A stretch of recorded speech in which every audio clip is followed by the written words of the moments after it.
OSHA's new Bloodborne Pathogen Standard, 1910.1030, went into effect in March 1992 and protects more than 5 million workers nationwide. You might be one of them.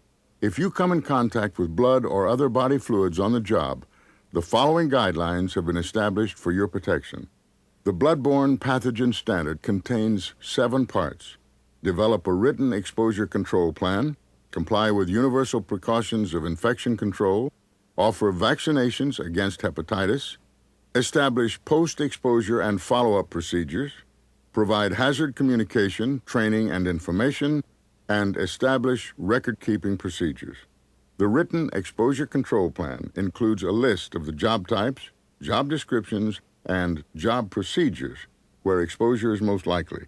The plan also includes a schedule, method for putting the standard into effect, and the procedure your company will use to verify exposure has taken place. This written exposure control plan will be reviewed annually and updated if jobs or procedures change. Universal precautions of infection control means that all blood and body fluids must be treated as if they're infectious. Establishing universal precautions requires 3 kinds of control to be put into place. First are workplace controls to reduce your contact with blood or other body fluids.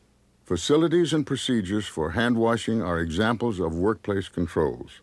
The second control is use of personal protective equipment. It will be provided by the employer. If resuscitation is expected, one-way valves and face barriers will be provided also. The third control is to create and carry out a written schedule for cleaning, replacing, or updating all personal protective equipment. If hazardous waste is produced at your company, a schedule for managing and disposing of it will also be developed.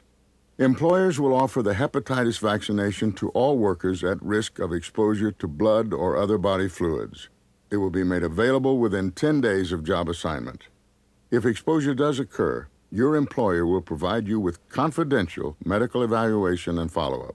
This includes explaining the bloodborne pathogen's entry routes, identification and testing of the fluid you came in contact with, a blood test, and treatment and/or counseling about the possible effects of exposure.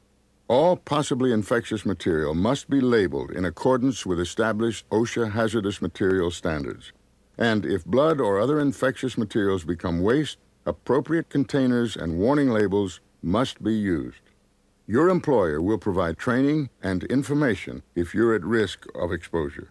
It will be presented as soon as your assignment puts you at risk, and it will be repeated annually.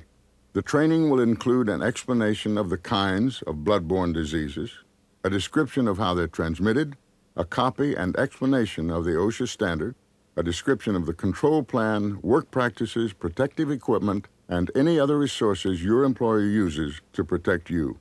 Information on how to use personal protective equipment, information about what to do if exposure happens, and a question and answer period conducted by the trainer. Your employer will keep records if you're at risk of exposure. A written description of your job will also be maintained for as long as you work for the company, plus 30 years.